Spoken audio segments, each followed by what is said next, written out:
आगामी कार्यक्रम प्रायोजित किया है जॉयस मायर मिनिस्ट्रीज के मित्रों और सहयोगियों ने।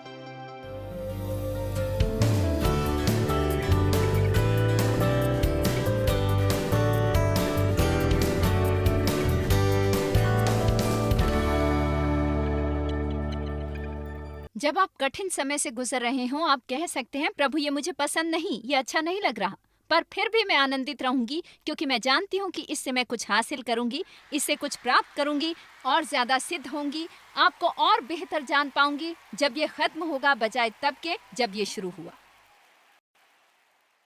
और मैं आपको प्रोत्साहित करूंगी कि ये बातें आप ऊंचे स्वर में कहें, क्योंकि आपके लिए ये कहना अच्छा होगा। ये अच्छा नहीं लगता, इससे ठेस लगती है प्रभु, और मैं अपने प्राकृतिक स्वभाव के कारण चाहूंगी कि मेरे साथ ऐसा ना हो, पर मैं जानती हूँ कि आपकी एक योजना है, आप मेरे अंदर कुछ अच्छा करने वाले हैं और ठीक समय पर मेरे हालात बदल देंगे। क्या मैं आपको ऐसा करने पर लगा सकती हूँ, कुछ चीजें ऊंचे स्वर में कहना? और जब वो ऐसा करते हैं, जब आप ऊंचा बोलते हैं जैसा कि परमेश्वर चाहते हैं आप ऐसा करें परमेश्वर के वचन के अनुसार, ये आपकी भावनाएं बदल देगा। या आप बस वहां बैठे रह सकते हैं अपनी सोच के साथ, ऐसे ही रहने देने के लिए। 1 पतरस अध्याय 3। पर यदि तुम्हें धार्मिकता के कारण दुख उठाना पड़े तो तुम धन्य हो, तुम धन्य हो, आनंद में हो, और लोग तुमसे ईर्ष्या करेंगे। दुखी ना हो और उनकी धमकियों से ना डरें और ना ही उनके विरोध से परेशान हो। चाहे तुम सही काम करते हो और उसके लिए दुख उठाते हो। अब आप जानते हैं, मेरा सिर बस चकराने लगता है, चकराने चकराने चकराने। इसमें कुछ गलत है, कुछ गलत है। यदि मैं सही काम करूं तो मुझे सही परिणाम मिलने चाहिए, यदि मैं सही काम करती हूं तो मुझे आशीष मिलनी चाहिए। वे कह रहे हैं तुम आशीषित हो। मेरे ख्याल से हमारे जीवन में हमारे साथ जो सबसे बेहतर हो सकता है वो है आशीषित होना। मैंने पिछले हफ्ते देव से कहा कि परमेश्वर हमें सिखाते हैं कि कैसे खुश रहना है जब हालात वैसे ना हो जैसे हम चाहते हैं।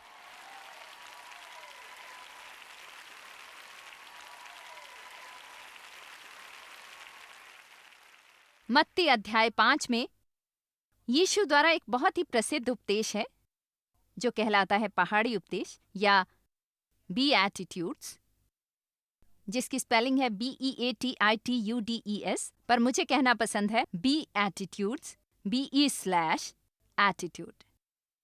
पता है, वो रवैये जो हमें रखने चाहिए यदि आप वो आनंद चाहते हैं जो परमेश्वर कहते हैं। तो यदि एक क्षण हम मत्ती अध्याय 5 की ओर देखें तो धन्य है, और एम्प्लीफाइड बाइबल हमें बताती है कि इसका क्या मतलब होता है जब हम कहते हैं धन्य है। अगर मैं कहती हूँ परमेश्वर आपको आशीष दे, तो यही मतलब होता है इसका, खुश हों, लोग ईर्ष्या करें और आत्मिक तौर पर जीवन में सफल हों, खुशी और संतुष्टि के साथ। मुझे संतुष्टि बहुत पसंद है परमेश्वर के अनुग्रह और उद्धार में, चाहे आपकी बाहरी स्थिति कुछ भी हो। ये कितना अद्भुत है। एक बार इसे और देखें, धन्य है। यदि मैं कहती हूँ कि परमेश्वर तुम्हें आशीष दे, तो मैं क्या कहती हूँ? तुम खुश रहो, इतने खुश कि आपसे लोग ईर्ष्या करें। और मैं चाहती हूँ कि आप आत्मिक रूप से तरक्की करें। गौर करें कि ये मेरे बैंक अकाउंट के बारे में बात नहीं कर रहा। जीवन में आनंद, संतुष्टि परमेश्वर के अनुग्रह में और उद्धार में, चाहे आपके जीवन में कुछ भी हो रहा हो।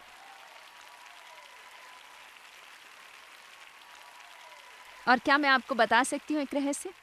हम बहुत सा समय बिताते हैं ऐसी प्रार्थनाएं करते हुए जिसे सुनने में परमेश्वर को इतनी दिलचस्पी नहीं।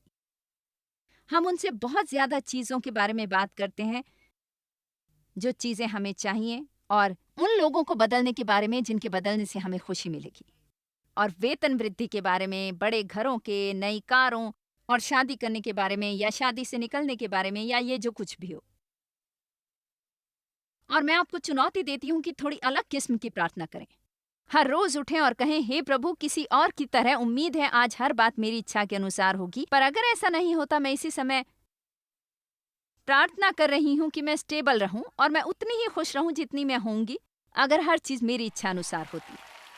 क्या कभी आपको ऐसा लगा है कि आपको समय से पहले ही प्रार्थना करनी चाहिए आप स्टेबल रहें जब आपकी इच्छा पूरी ना हो रही हो? मैंने कल और आज ये प्रार्थना की और अक्सर करती हूँ। हम सब चाहते हैं जो हमें चाहिए और उसमें असल में कोई बुराई नहीं। हम इंसान हैं और बहुत बार परमेश्वर आपको देते हैं वो जो आप चाहते हैं, पर हम अपने अनुभव से ये जानते हैं कि हर दिन हमारा उस तरह नहीं बीतता जैसा हम चाहते हैं।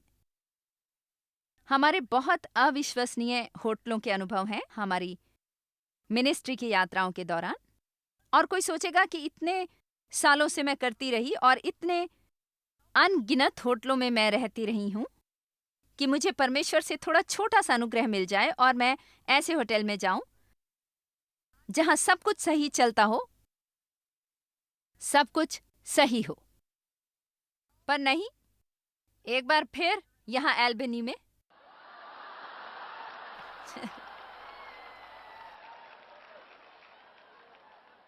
जब गुरुवार को हमारे होटल में अक्सर जब मैं किसी शहर पहुंचती हूं तो चाहती हूं कि थोड़ा आराम करूं, थोड़ा सुस्ता लूं। लोग जिन्होंने कमरा साफ किया था उन्होंने सारे ब्लाइंड खुले छोड़ दिए और कमरे में धूप आ रही थी और यहाँ बेमौसमी गर्मी है और किसी भी तरह की एयर कंडीशनिंग तापमान को नीचे नहीं ला रही थी। तो मैं सो न सकी। किचन में मैंने पानी का नल सिंक में खोला और नल मेरे हाथ में आ गया। मेरा बाथरूम का सिंक भरा हुआ था। यदि तुम इसमें पानी छोड़ते तो फिर आपको पानी बंद करना पड़ता और आपको इंतजार करना पड़ता कि सारा पानी निकल जाए इससे पहले कि और पानी डाल सकें। तो गुरुवार की रात 12:30 बजे किसी ने हमारे कमरे में आने की कोशिश की। ये वो आदमी था जिसे भेजा गया था खाली कमरों से हैंगर इकट्ठा करने के लिए, और हमने वो ताला अपने दरवाजे पर बंद किया था और इसीलिए जब उसने उसे धक्का दिया तो उसने ये ऊंची आवाज की और डेव उछल पड़ा और वहां गया। तुम्हारे ख्याल से तुम क्या कर रहे हो? तुम इस कमरे में आने की कोशिश क्यों कर रहे हो? कौन हो तुम क्या चाहते हो? और वो आदमी का मैंने सोचा कि कमरा खाली है।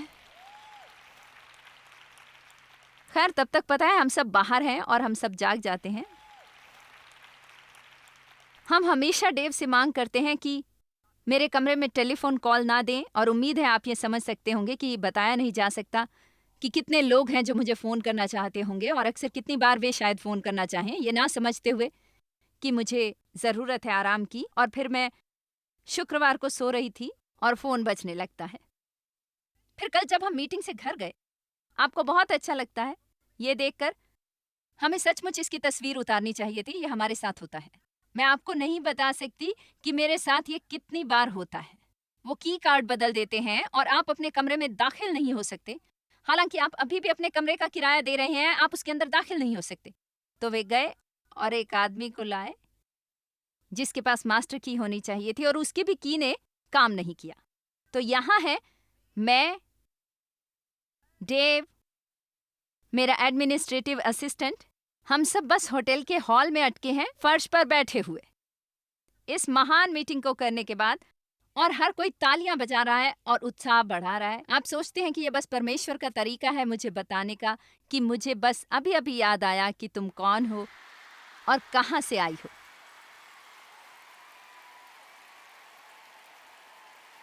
बस एक छोटी सी सीट लो वहीं उस गंदे फर्श पर और धीरज रखो, बिल्कुल वैसे ही जैसे अपनी मीटिंग्स में तुम दूसरों से कहती हो। चलिए अभी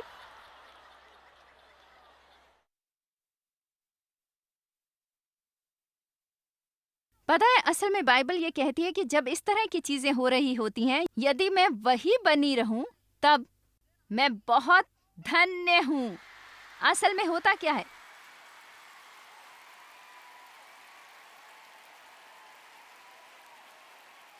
जब आप ऐसा करते हैं आपका रवैया शैतान को एक संदेश दे रहा होता है कि तुम एक लूजर हो। तुम एक लूजर हो। एक बार फिर तुम मुझे जीत नहीं पाई।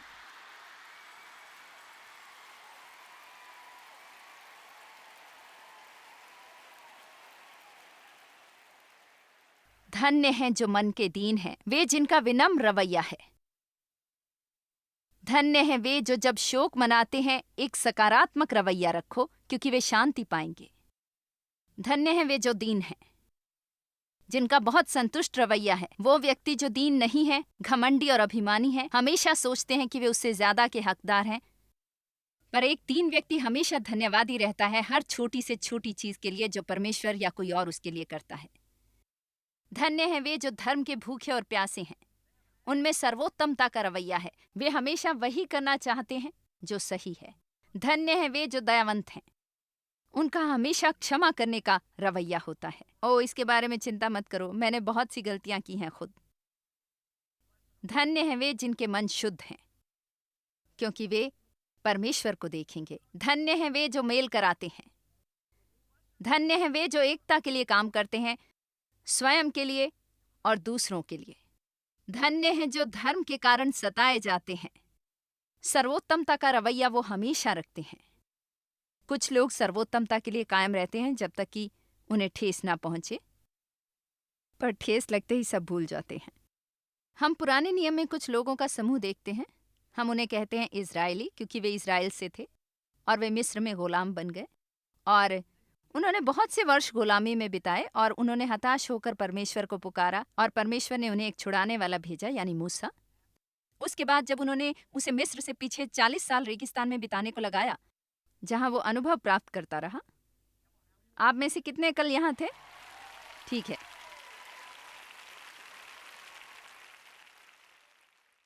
और वो उन्हें गुलामी से बाहर निकाल कर लाया। परमेश्वर ने महान चमत्कार किए, लाल सागर को बांट दिया, उनका नाश्ता सुबह आकाश से बरसता, बहुत से अद्भुत चमत्कार किए, पत्थर से पानी निकाला, बहुत सी ऐसी चीजें। और फिर भी बाइबल में लिखा है कि वे भटकते रहे।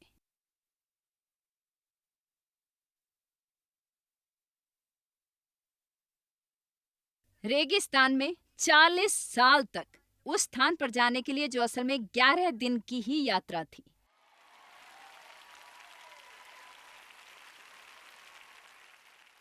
और मैं कल्पना कर सकती हूं कि आप में से कुछ उन लोगों से संबंधित हैं। मैं अवश्य ये जानती हूं कि वे मेरे करीबी रिश्तेदार थे। उन्होंने सोचा कि उनकी समस्या थी उनके शत्रु। वे हित्ती, जबेश्ती, पैराशाइट, सबियाइट्स। मैं हमेशा कहती हूँ हमारी अपनी ही ब्रांड के आइट्स हैं, ग्राउची बॉस आइट्स, बैड नेबराइट्स, द बैक आइट्स। चाहे उन्हें कुछ भी कहें, हम सब में वो हैं और हम शैतान पर दोष लगाते हैं, अपने हालात पर दोष लगाते हैं, दूसरों पर दोष लगाते हैं। जैसा कि मैंने कल की सभा में कहा, मेरा मानना है कि समय आ गया है कि हम अपने आनंद के लिए स्वयं जिम्मेदारी लें। किसी और को स्वयं को खुश रखने की जिम्मेदारी देना बंद करें। यदि आप खुश रहना चाहते हैं तो खुश रहिए और यदि आप दुखी रहना चाहते हैं तो आपको कोई नहीं रोक सकेगा। मेरे विवाह के शुरुआती वर्षों में मेरा रवैया इतना खराब था, क्योंकि बचपन में मेरा बुरी तरह शोषण हुआ था। मैं बहुत ज्यादा नेगेटिव थी, किसी पर भरोसा नहीं करती थी और ये सब बातें।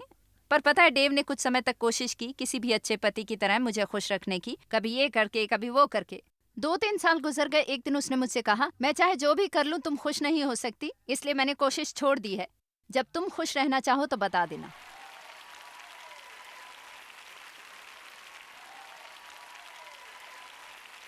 मैं आपको एक रहस्य बता सकती हूँ। आप में से कुछ लोगों के साथ ऐसे रिश्ते में हैं जिन्हें आपको यही कहने की जरूरत है, क्योंकि आप बहुत अरसे से उनके आसपास कलाबाजियां खाते रहे हैं, उन्हें खुश रखने की कोशिश में हैं और उन्होंने पहले से ही फैसला किया हुआ है वो कभी खुश नहीं रह सकते। आप उनकी समस्या से दंडित होते हैं, उनका आनंद आपके आनंद का फैसला करता है। आपको एक फैसले की जरूरत है कि मैं खुश रहूंगी, तुम जो चाहे करो।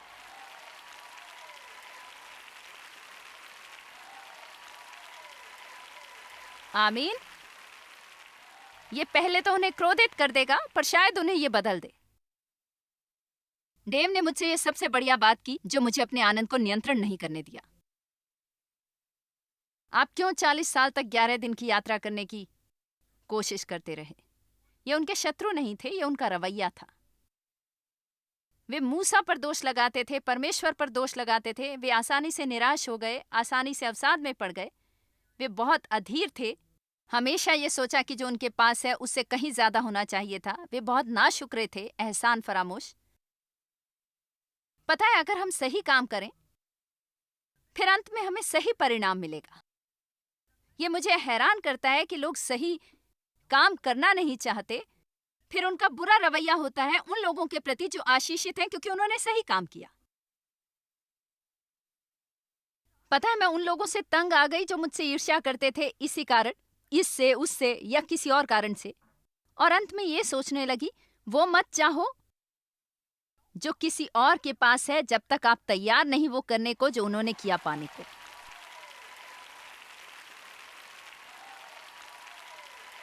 उत्पत्ति अध्याय 4, कैन और हाबिल पर। कैन के लिए चलिए शुरू करते हैं वचन 3 से।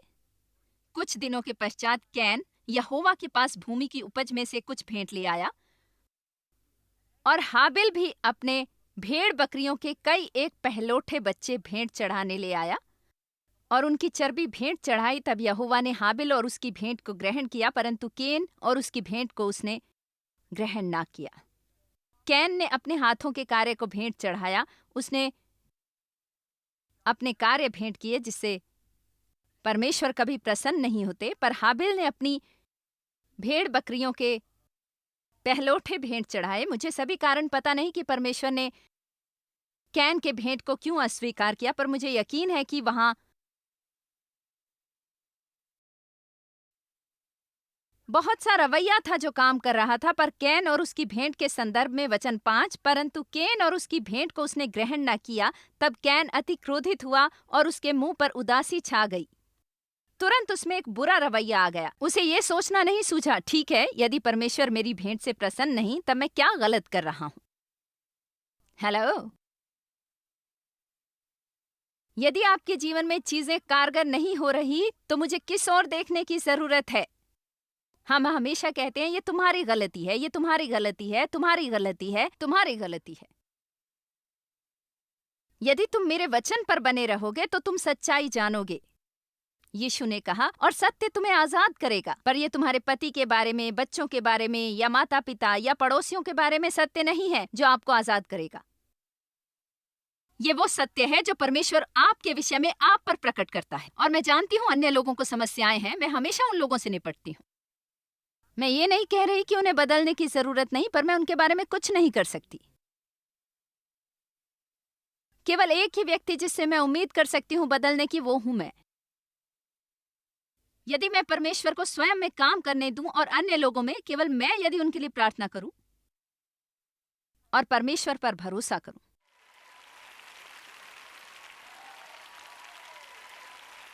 ठीक है, वचन 6, और शायद आज परमेश्वर आप में से खुद से बात करना चाहते हैं या उन लोगों से जो टीवी देख रहे हैं। तब यहोवा ने कैन से कहा, तू क्यों क्रोधित हुआ और तेरे मुंह पर उदासी क्यों छा गई है? यदि तू भला करे तो क्या तेरी भेंट ग्रहण न की जाएगी?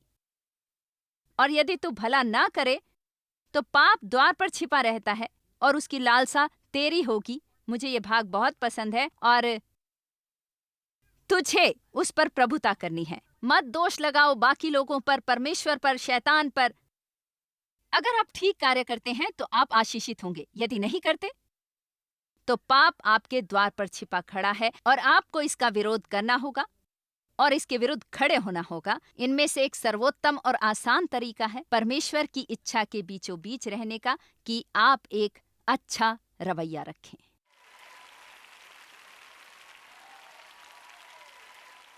कुछ सबसे महत्वपूर्ण रवैये क्या हैं? मेरे ख्याल से सबसे महत्वपूर्ण रवैया होगा हमेशा दयावान रवैया धारण करना।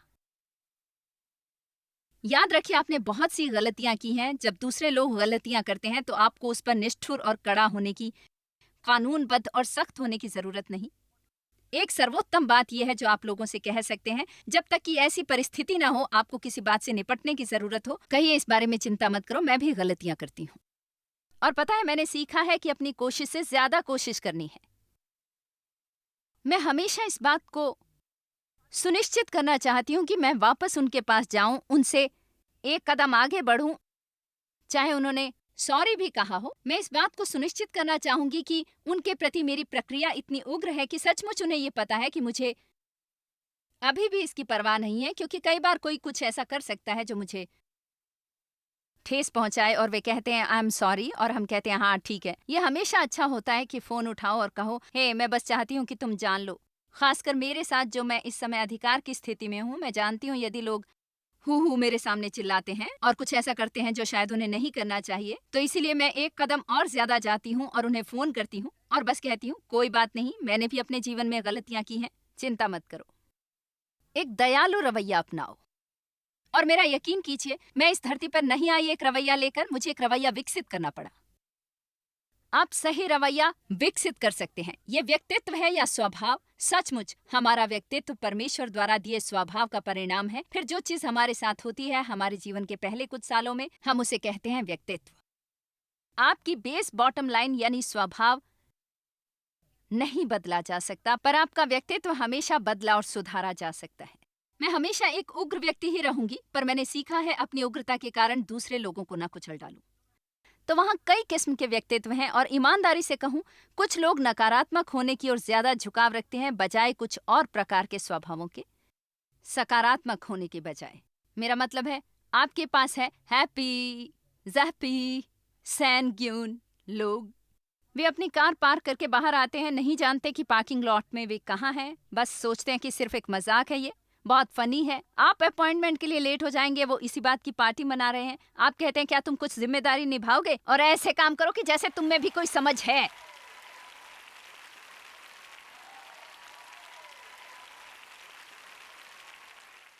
तो मैं आपको बताऊंगी, कुछ लोग हैं जो स्वाभाविक तौर पर ज्यादा खुश हैं और उनके लिए एहसान है कि वे ये नोज अप एटीट्यूड अपनाए रखे हैं हर समय। और मेरे ख्याल से डेव थोड़ा बहुत वैसा ही है, जो काफी आलसी व्यक्ति है, कुछ भी उसको परेशान नहीं करता, उसके लिए खुश रहना आसान है। मैं ज्यादा गहरी हूं और मुझ में ये ज्यादा है। मैं पूरी दुनिया के लिए जिम्मेदार महसूस करती हूँ, जो मेरी गलती है। और आप जानते हैं, मुझ में यह गलत जिम्मेदारी का अभाव रहा है, जिस पर मैंने पिछले 10-15 सालों में काफी सुधार किया है। पर बात यह है, मुझे कुछ ज्यादा काम करना पड़ा अच्छा रवैया रखने के बारे में बजाय उसके। पर आप स्वयं के लिए अफसोस भी महसूस नहीं कर सकते उसके कारण। मत कहिए, खैर मैं तो बस ऐसी ही हूँ, मैं बस ऐसी ही हूँ। उसे एक बहाना बनाकर मत इस्तेमाल करें। कहो, मुझे परवाह नहीं, मेरी समस्या किसी भी प्रकार की हो, परमेश्वर की मदद से मैं उस मकाम पर आ सकती हूँ जहाँ मैं रख सकती हूँ और संभाल सकती हूँ एक अच्छा रवैया।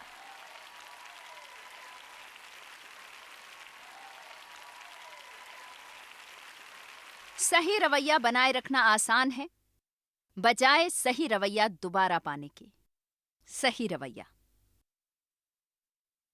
देखिए, उठने और बैठने में बहुत ऊर्जा लगती है। उठो, बैठ जाओ, फिर उठो, फिर से उठो और फिर कुछ हो जाता है जो आपको पसंद। नीचे जाओ, आप फिर से उठते हैं। आपको हर एक को फोन करना होगा कि वो आपके लिए प्रार्थना करे और आपको फिर से ऊपर उठा लें। आप ऊपर आते हैं, अब और कुछ होता है जो आपको पसंद नहीं। मैंने कई वर्ष ऐसी ही जिंदगी जी है और अंत में मैंने सोचा, पता है क्या, ये बस मुझे थका रहा है, ये ऊपर और नीचे जाना, ऊपर नीचे। और मैंने असल में ये पता लगाया कि मेरे लिए आसान है कि मैं स्वयं को परेशान ना होने दूं बजाय इसके कि परेशान हो जाऊं और फिर शांत होने की कोशिश करूं।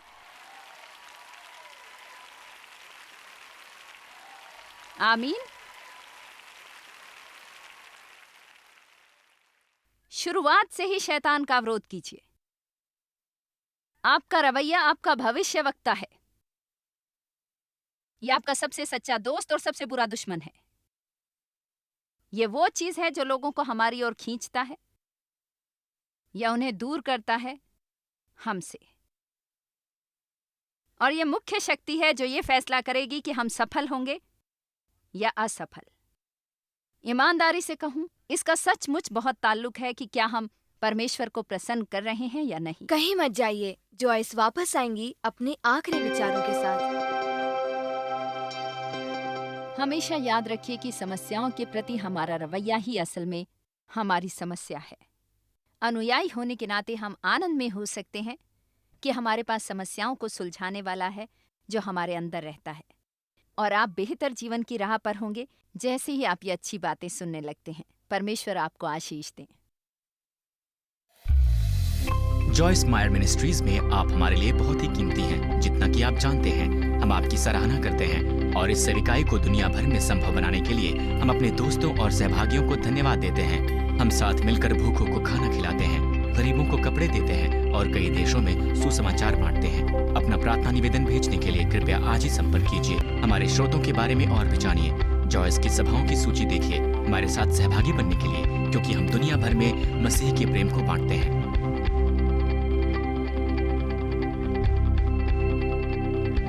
इसका खर्च उठाया है जॉयस मायर मिनिस्ट्रीज के मित्रों और सहयोगियों ने।